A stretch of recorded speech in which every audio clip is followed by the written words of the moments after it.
يصلون على النبي يا أيها الذين آمنوا صلوا عليه وسلموا تسليما اللهم صل على سيدنا ومولانا محمد معدن الجود والکرم وعلى آلہ وأصحابہ اجمعین۔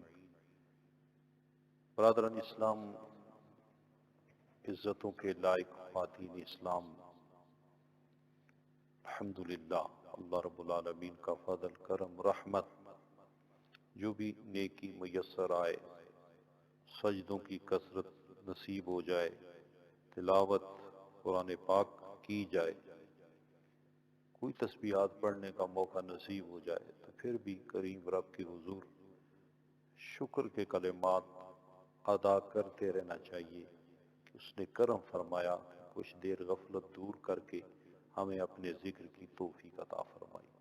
قرآن عظیم فرقان حمید کی حضور کچھ وقت بسر ہو جائے درس سننے کے لیے، سنانے کے لیے، سمجھنے کے لیے، سمجھانے کے لیے، یہ بہت بڑی غنیمت ہے۔ یوں سمجھیں کہ یہی وہ وقت ہے کہ جس کے ذریعے ہمارے وقت ٹلیں گے اور بخت بنیں گے۔ اللہ تعالیٰ قرآن عظیم اور رمضان کریم کے ذریعے جو بخششیں، عنایتیں اور ہدایتیں اور عنایتیں عطا کی جا رہی ہیں، اللہ رب العالمین بلا حساب ہمیں بھی وہ عطا فرمائے۔ آج انشاءاللہ سورہ الکہف کی تکمیل ہوگی، سورہ مریم، سورہ طٰہٰ کی تلاوت بھی آج رات انشاءاللہ کی جائے گی۔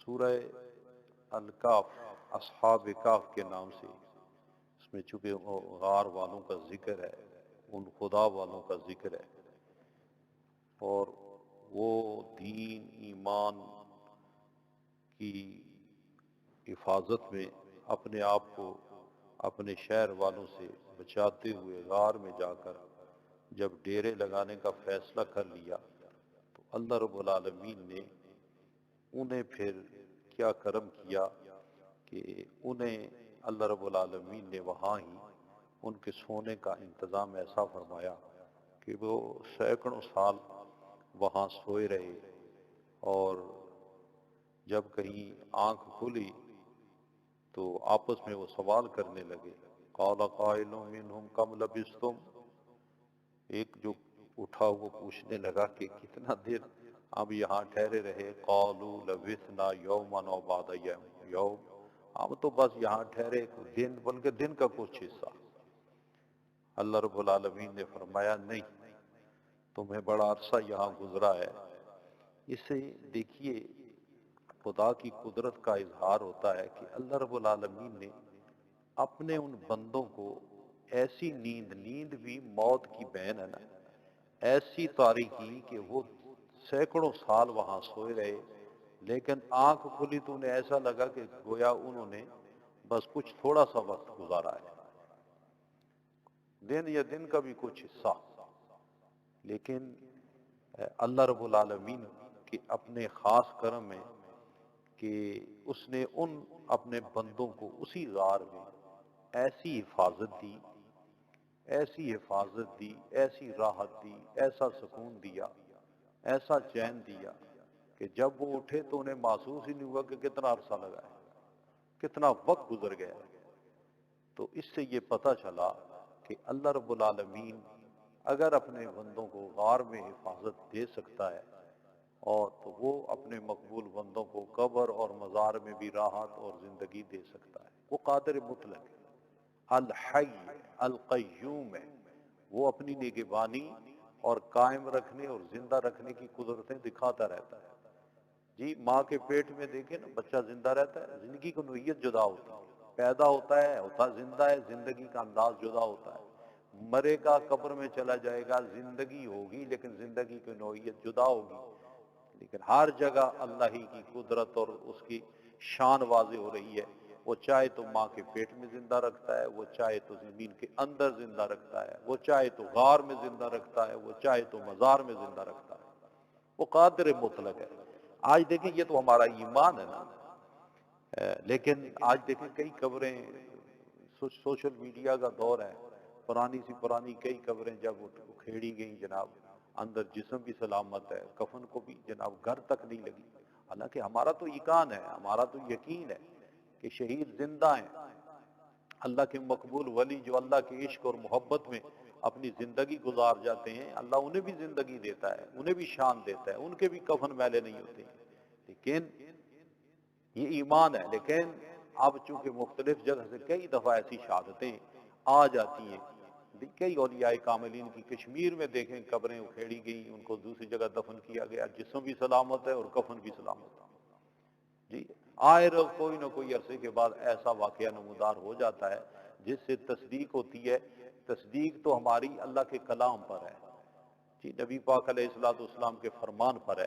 تو اب یہ قرآن ان کا واقعہ ذکر کرتا ہے، ایک تو یہ بتایا جا رہا ہے کہ جو 100 سینکڑوں سال کے بعد زندہ کر سکتا ہے وہ اللہ قیامت کے دن بھی وہی زندہ کرے گا، اس لیے سارے اٹھیں گے، تو قادر مطلق اس دن بھی زندہ کر سکتا ہے۔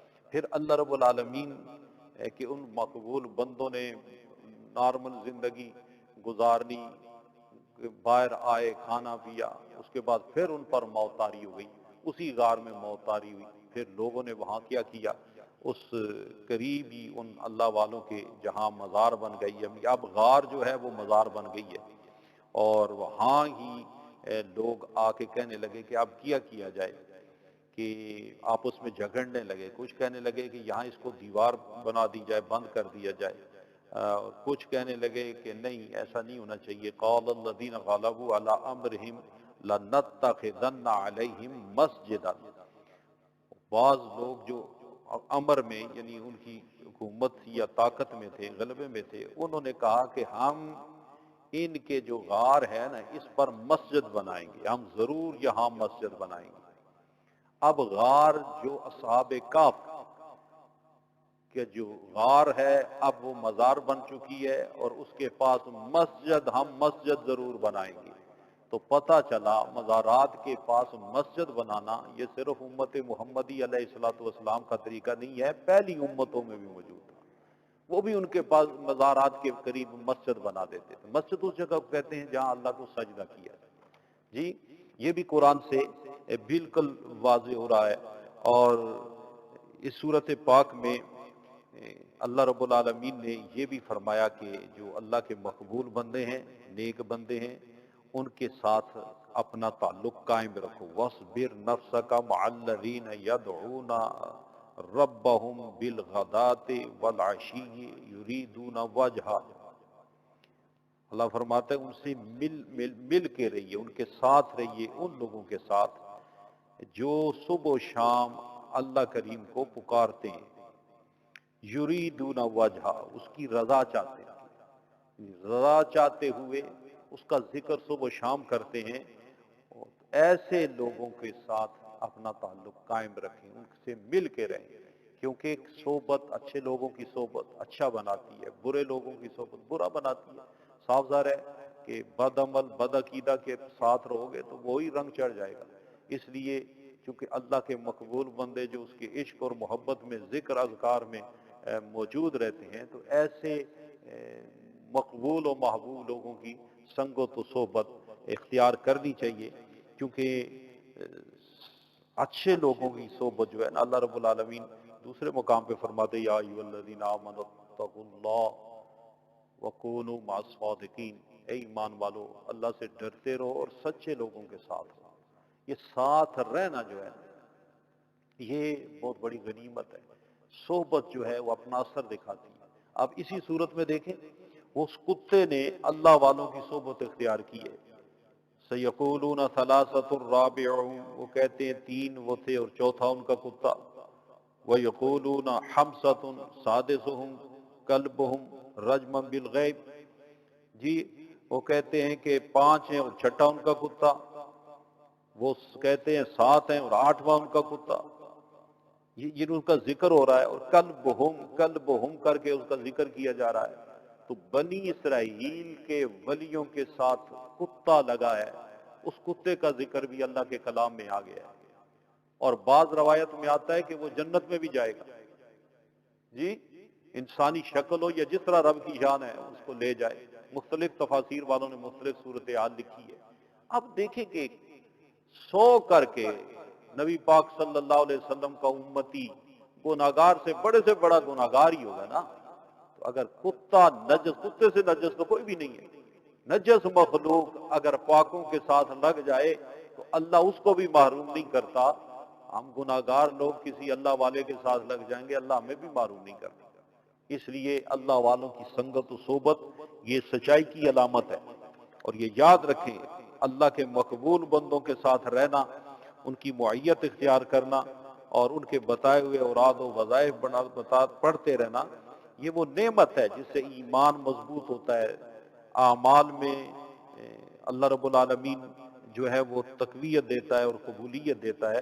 تو اللہ تعالی ہمیں سمجھنے کی اور اس کے مطابق عمل کرنے کی ہمیں اللہ کریم توفیق عطا فرمائے. تو سورہ کاف کے بالکل آیات میں اس میں مزید بہت ساری باتیں، چونکہ ہمارے پاس وقت نہیں ہوتا. المال والبنون زینت الحیات الدنیا، اللہ فرماتا ہے یہ مال بھی اور بیٹے یہ دنیا کی زندگی کی زینت ہے. والباقیات الصالحات خیر عند ربک ثوابا وخیر عملا، اللہ فرماتا ہے جو باقیات الصالحات ہیں، اس سے ایک مراد علماء کرام نے لی ہے نیک اولاد ہے. اس سے دوسرا مراد یہ ہے کہ نیک اعمال ہیں جو تم اچھائیاں کرتے ہو. یہ ایسی چیز ہے کہ یہ جو اولاد زینت ضرور ہے، لیکن یہ شاید قبر قیامت میں تمہارے کام نہ آئے. اور نہ ہی کوئی اولاد جو ہے یہ قبر تک تو جاتی ہے لیکن واپس آ جاتی ہے. مال بھی جاتے ہیں قبر تک واپس آ جاتے ہیں، آل بھی جاتی ہے قبر تک واپس آ جاتی ہے، اندر صرف اعمال جاتے ہیں. وہ نیک کی جاتی ہے جو تو خود کرتا ہے. اس طرح اس سورہ پاک میں اللہ رب العالمین نے اپنے حبیب کریم علیہ الصلوۃ والسلام کو بھی ارشاد فرمایا کہ حبیب مکرم آپ اعلان کریں، قل انما انا بشر مثلکم یوحا الی انما الہکم الہ واحد. قرآن مجید فرقان حمید میں اللہ تعالیٰ نے اپنے جن نبیوں کو اختیار دیا، انہوں نے جب اللہ کے دیے ہوئے اختیارات سے اپنے کمالات دکھائے. حضرت عیسیٰ علیہ السلام دیکھیں کہ آپ نے مردہ زندہ کر دیا، کوڑوں کو شفا دینا شروع کر دی. جی نابینا آتا ہے تو آپ اس کو پھونک مارتے ہیں، جناب اس کی آنکھیں روشن ہو جاتی ہیں. میت لوگ اٹھا کے لے کے جا رہے ہیں قبر کی طرف، راستے میں آپ آئے، آپ نے فرمایا کیا ہو گیا؟ مر گیا. فرمایا نیچے اتارو. نیچے اتارا، قم باذن اللہ فرمایا، وہ زندہ ہو گیا. اپنی چارپائی خود اٹھا کے اپنے گھر آیا. تفاسیر والے لکھتے ہیں ایسے کمالات جب دکھائے نا، حالانکہ آپ ساتھ فرماتے رہے باذن اللہ باذن اللہ باذن اللہ، لوگوں میں معذون من اللہ ہوں، اللہ تعالیٰ نے مجھے اختیار دیا ہے. اس کی دی ہوئی شان کا اظہار ہو رہا ہے، پیچھے اس کی قدرت ہے، معجزہ میرے ذریعے ظاہر ہو رہا ہے. باذن اللہ سے یہ اعلان کرایا گیا تاکہ لوگ اس نبی کو کہیں خدا نہ سمجھ بیٹھیں، خدا کا بیٹا نہ سمجھ بیٹھیں. لیکن ہوا ایسا کہ لوگوں نے خدا کہنا شروع کر دیا، خدا کا بیٹا کہنا شروع کر دیا. حضرت سلیمان علیہ السلام نے اپنا اختیار دکھایا.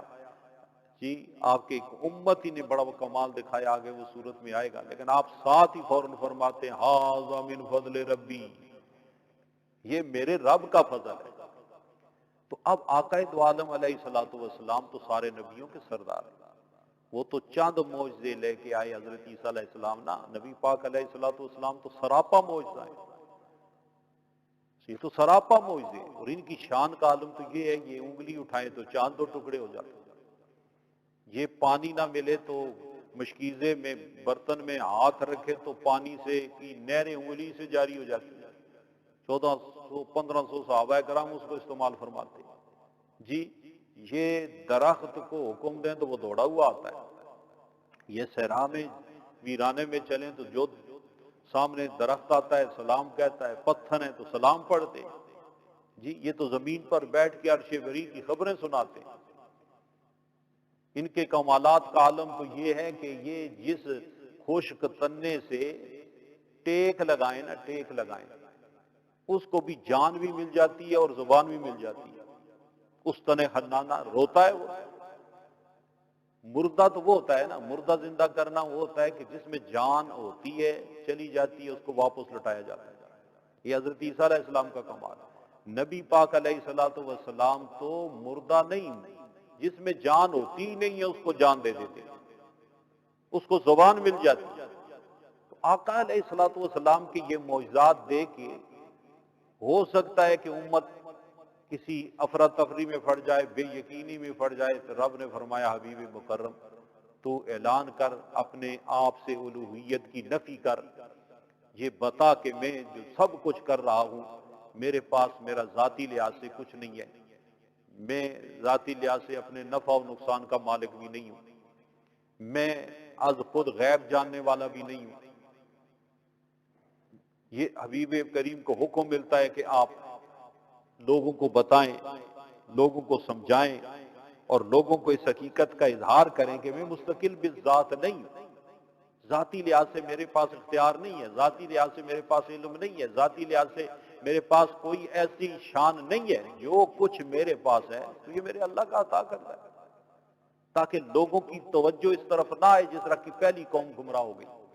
تو اس لیے نبی پاک علیہ الصلوۃ والسلام کو حکم ملا کہ حبیب کریم آپ فرمائیں قل لا املک لنفسی ضرا ولا نفعا الا ما شاء اللہ، محبوب کہہ دیجئے میں تو اپنے نفس کے لیے بھی نہ کسی نقصان اور نفع کا مالک نہیں ہوں مگر ما شاء اللہ، جتنا میرا اللہ چاہے۔ اس میں پہلے نفی ہے کہ میں مالک نہیں ہوں، میں نفع نہیں دے سکتا از خود، میں نقصان نہیں دے سکتا، لیکن ساتھ ہی آگے اس بات آ گیا کب الا ما شاء اللہ، جتنا میرے اللہ نے چاہا، یعنی جتنا اللہ نے مجھے اختیار دیا ہے، جتنے اللہ نے مجھے کمال دیا ہے، جتنے اللہ نے مجھے شان عطا فرمائی ہے نا، اتنا میں کرتا ہوں۔ تو یہاں نفی صرف ذات کی ہے، حالانکہ ہر انسان کو بالکل پتھر کی طرح مجبور نہیں پیدا کیا گیا، کوئی نہ بندہ ایسا نہیں ہے جس کو کوئی نہ کوئی اختیار نہ ملا ہو، جی وہ اپنے نفع بھی کرتا ہے، اپنے لیے فائدہ بھی دیکھتا ہے، اس کے اندر کوئی صلاحیت موجود ہے۔ اور اہل ایمان کا یہ عقیدہ ہے کہ انسان محض پتھر کی طرح نہیں ہے، اس میں طاقت ہے، اس میں اختیارات ہے، اسی وجہ سے تو بندے کو سزا ملے گی، نیکی کرتا ہے تو اجر ملتا ہے اس کو، کیونکہ اللہ نے اس کو اختیار دیا ہوا ہے، اس کو طاقت دی ہوئی ہے۔ جی حضرت علی شیر خدا رضی اللہ تعالی عنہ کی بارگاہ میں کسی بندے نے پوچھا تھا کہ حضور فرمائیے کہ بندے کو کتنا اختیار ہے؟ آپ نے کھڑا تھا وہ بندہ، آپ نے فرمایا ایک ٹانگ اٹھاؤ، اس نے ایک ٹانگ اٹھائی، تو فرمایا آپ دوسری اٹھاؤ، اس نے کہا جی دوسری تو نہیں اٹھا سکتا، فرمایا اتنا اختیار آ گیا۔ یعنی انسان کو بالکل مجبور ماذ نہیں پیدا کیا ہے، اس کو اختیار ملا ہے۔ اب اندازہ لگاؤ تو میں کئی چیزوں کے مالک ہیں، تو یہاں جو نفی ہو رہی ہے تو کیا نبی پاک علیہ السلام کچھ بھی مالک نہیں، یہاں نفی صرف اس بات کی ہو رہی ہے کہ ذاتی لحاظ سے آپ ان کا اعلان کریں کہ میں ذاتی لحاظ سے کسی چیز کا مالک نہیں ہوں، تاکہ یہ لوگ جو ہیں کہیں آپ کو خدا نہ کہہ دیں۔ آپ کو اتنی شان و عظمت ہے کہ سورج واپس آ رہا ہے، نماز قضا ہو گئی، سورج واپس آ رہا ہے، حبیب کریم کی یہ شان لوگ دیکھ رہے ہیں، تو کہیں یہ تجھے خدا نہ کہہ بیٹھے، اس لیے اعلان کر حبیب مکرم قل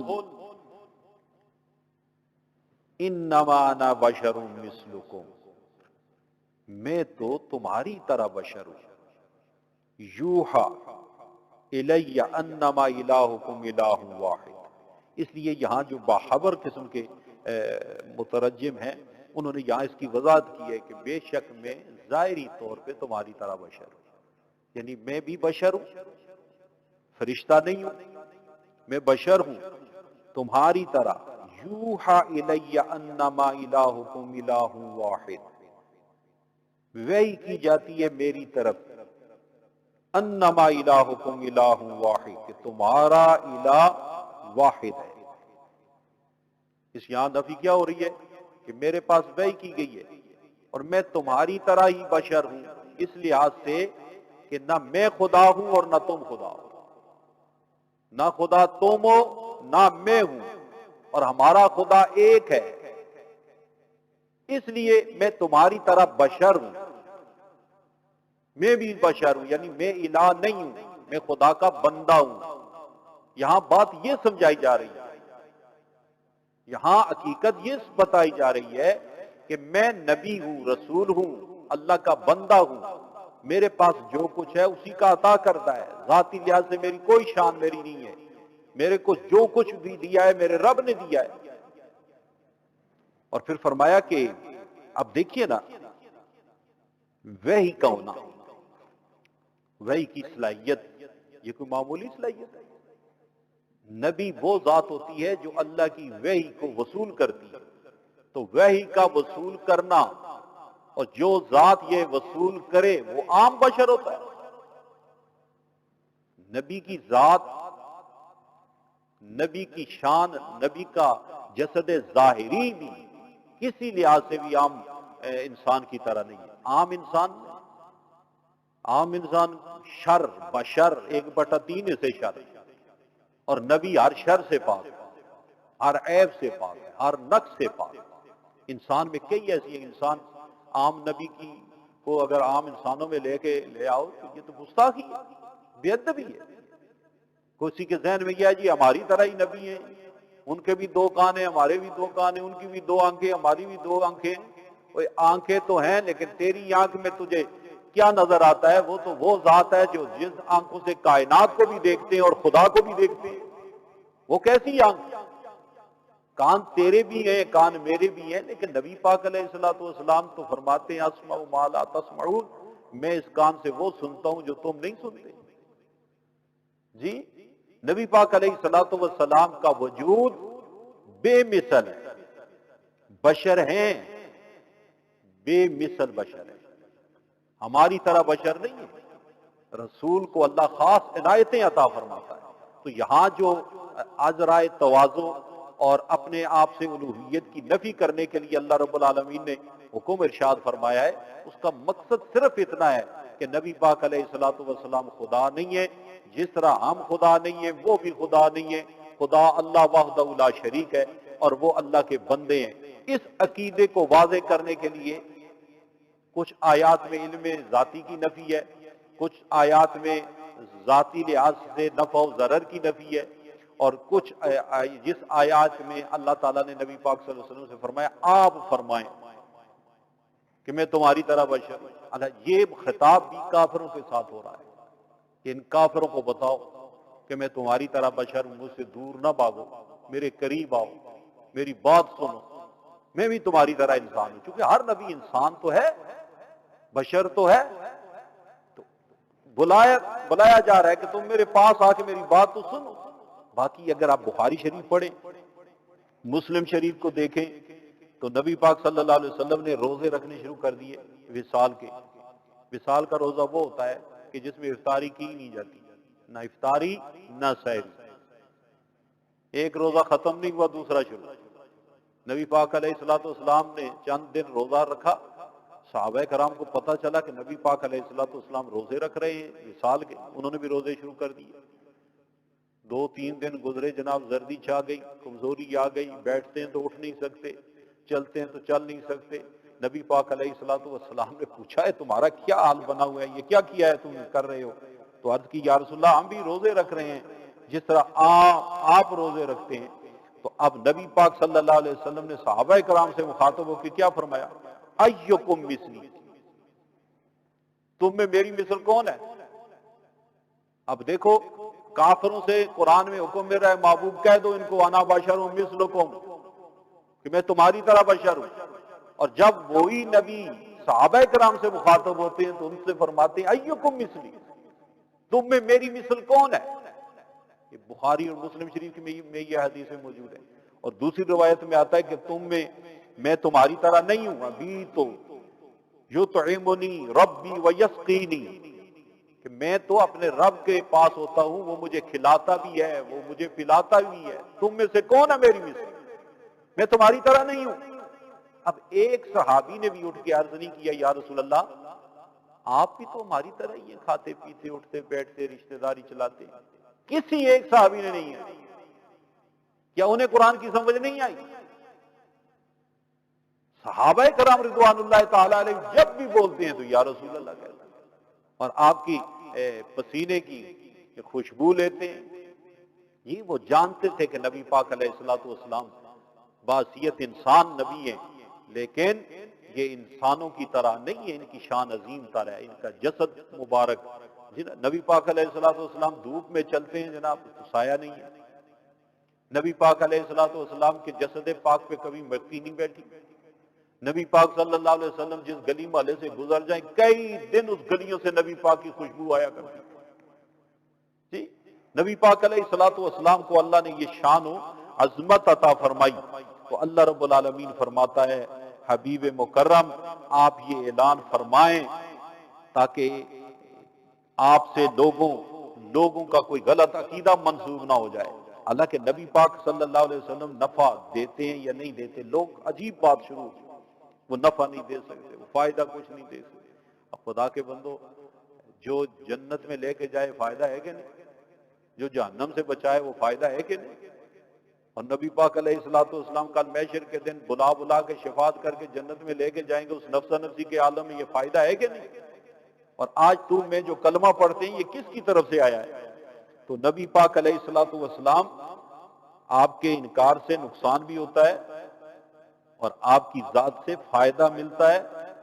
کتنا ملتا ہے؟ اللہ فرماتا ہے الا ما شاء اللہ، جتنا اللہ نے آپ کو عطا کیا اختیارات وہ کتنا ہے، اتنا کتنا کسی کے پاس کوئی پیمانہ نہیں ہے، اللہ جانے یا اللہ کا رسول جانے کہ اللہ کے رسول کو اللہ نے کتنے اختیارات دیے اور کتنی شان اور کتنی عظمت دی ہے، کتنا کمال دیا ہے، کتنی رحمت دی ہے اللہ کہ اللہ رب العالمین قرآن میں فرماتا ہے وَيُعَلِّمُهُمُ الْكِتَابَ وَالْحِكْمَةَ وَيُزَكِّيهِمْ کہ وہ انہیں کتاب سکھاتے ہیں، حکمت سکھاتے ہیں اور انہیں پاک کرتے ہیں۔ تو یہ پاکیزہ کیا جانے والا جو سلسلہ ہے، طہارت دی جانے والی جو سلسلے ہیں یہ جاری ہیں، اور نبی پاک علیہ الصلوۃ والسلام کی بارگاہ سے بلا واسطہ یہ بال واسطہ جاری ہے۔ اسی طرح رب العالمین فرماتا ہے حبیب مکرم ہم نے یہ قرآن آپ کی طرف سورہ ابراہیم ہے اس لیے نازل کیا ہے لِتُخْرِجَ النَّاسَ مِنَ الظُّلُمَاتِ إِلَى النُّورِ بِإِذْنِ رَبِّهِمْ، آپ اپنے رب کے اذن کی وجہ سے کے ساتھ لوگوں کو اندھیروں سے نکال کر روشنی کی طرف لے آئے۔ تو نبی پاک علیہ الصلوۃ والسلام لوگوں کو اندھیروں سے نکال کر ہدایت کی طرف لا رہے ہیں، دوزخ سے نکال کے جنت کی طرف لا رہے ہیں، بدیوں سے نکال کر اچھائیوں کی طرف لا رہے ہیں، تو یہ فائدہ ہے کہ نہیں؟ اسی طرح نبی پاک علیہ الصلوۃ والسلام محشر کے میدان میں نفسا نفسی کے عالم میں انا لہا کہہ کر کائنات کو فائدہ دیں گے۔ تو اس میں صرف اتنی بات ہے کہ اللہ رب العالمین حبیب مکرم علیہ الصلوۃ والسلام سے الوہیت کی نفی کے لیے یہ حکم دیا ہے کہ حبیب کریم یہ اعلان کریں، اس لیے قرآن کو سمجھنے کی ضرورت ہے۔ اگر علم غیب کی نفی ہے کہ آپ علم غیب نہیں جانتے حبیب یہ فرما دیں، تو کیا خیال ہے قرآن پاک میں یہ آیتیں موجود نہیں ہیں کہ اللہ رب العالمین نے حبیب مکرم کو غیب کا علم عطا فرمایا؟ وہ بھی تو آیتیں قرآن میں موجود، وما هو علی الغیب بضنین، حبیب مکرم جو ہیں یہ غیب بتانے میں بخل نہیں کرتے جی۔ تو اگر ایسا ترجمہ کر دو گے جو آیت بام مفہوم آپس میں متضاد نظر آئیں، اللہ کے قرآن میں تضاد تو نہیں ہے، یہ اللہ کا کلام ہے، کسی مولوی کا کلام تھوڑا ہے کہ آگے اور لکھے گا اگلے صفحوں میں جا کے کچھ اور لکھے گا، یہ اللہ کا کلام ہے۔ لیکن اگر کسی شخص کے ترجمے اور تشریح کی وجہ سے کسی انسان کے ذہن میں قرآنی آیات کے بارے میں تضاد پیدا ہو گیا، یہ سارا نقصان اس نادان مولوی کو ہوگا جس نے جان بوجھ کے قرآن پاک کا ترجمہ غلط کیا، وقتی طور پہ اپنا عقیدہ ثابت کرنے کی کوشش کی، لیکن اسے پتہ نہیں یہ قرآن حق سچ ہے۔ عقیدہ سامنے رکھ کے قرآن کو نہیں پڑھنا چاہیے، قرآن جو عقیدہ دے اس کو لینا چاہیے۔ اس لیے اس وقت فتنہ فرقہ واریت اٹھ رہی ہے، آئے روز نیا کوئی فتنہ باز اٹھ کے بیٹھ جاتا ہے۔ بہرحال اللہ رب العالمین قرآن عظیم فرقان حمید سے ہدایت ہمیں عطا فرمائے، اور حضرت سیدنا زکریا علیہ الصلوۃ والسلام آپ کا وہ ذکر سورہ مریم میں، اس میں حضرت سیدہ مریم کا وہ سارے واقعات اور ان کی ذات سے وابستہ کرامات کا اس میں ذکر ہے، اور حضرت زکریا علیہ السلام کا دعا کرنا کہ یا اللہ میں بوڑھا ہو چکا ہوں، میرے بال بھی سفید ہو چکے ہیں، میں بوڑھا ہو چکا ہوں، ہڈیاں کمزور ہو چکی ہیں، لیکن مالک میں نے کبھی بھی دعا جو کی ہے نا تو نے کبھی بھی مجھے میری دعا کو رد نہیں کیا ہے۔ میری بیوی بھی بوڑھی ہو چکی ہے، وہ بانجھ ہو چکی ہے، لیکن مجھے وارث چاہیے آل یعقوب میں سے، واجعل رب رضیہ۔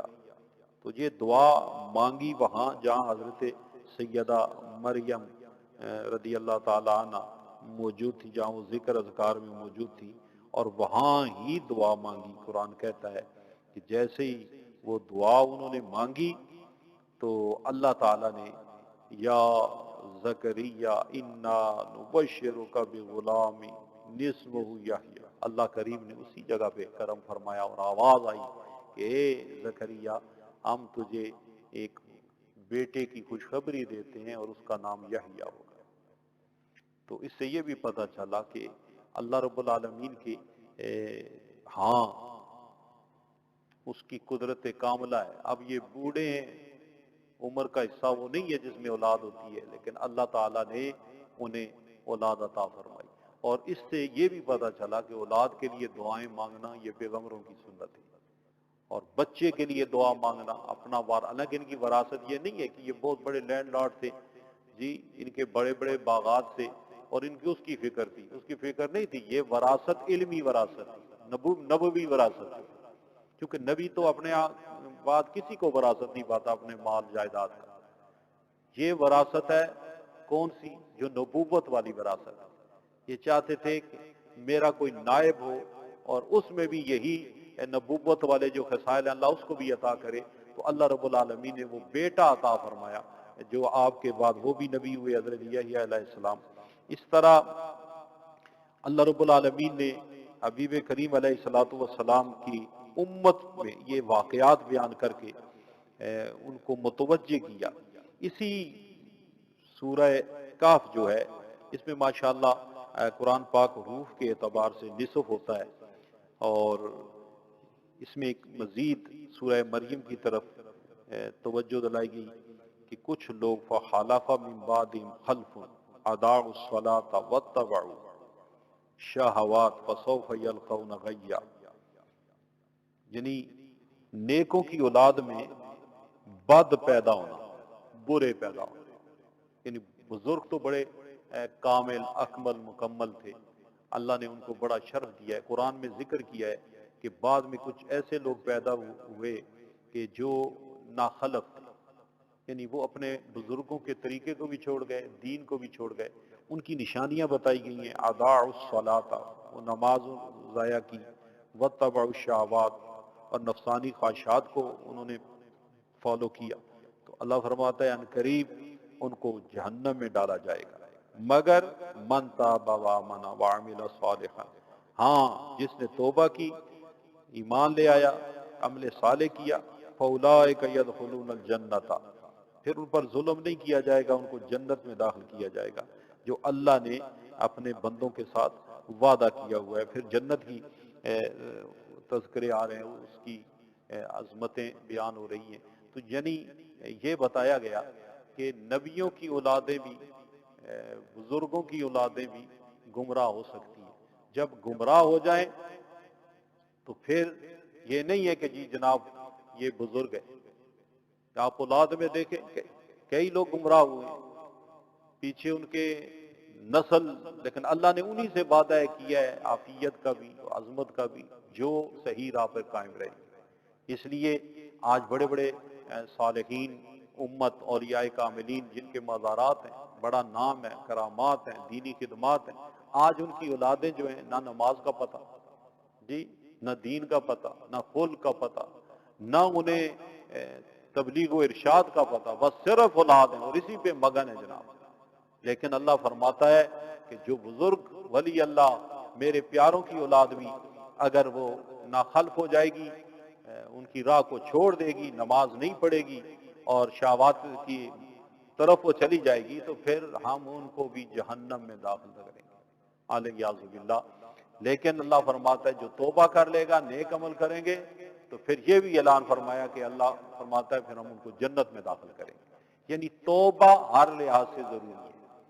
جی رب سے ڈرتے رہنا چاہیے، اللہ سے معافی مانگتے رہنا چاہیے۔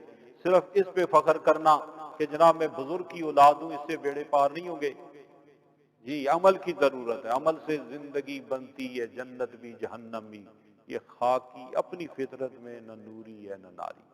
اس لیے اللہ تعالیٰ ہم سب کو راہ ہدایت پہ قائم فرمائے، اور بالخصوص وہ لوگ جن کا تعلق کسی بڑی ہستی روحانی شخصیت کے ساتھ ہے، ان پر اور زیادہ ذمہ داری ہوتی ہے کہ لوگ انہیں بد عملی دیکھ کر، بد عقیدگی دیکھ کر، بے ادبی والی سلسلے دیکھ کر، بے نمازی دیکھ کر ان لوگ بڑے ہستیوں پر باتیں کرتے ہیں، انگلیاں اٹھاتے ہیں۔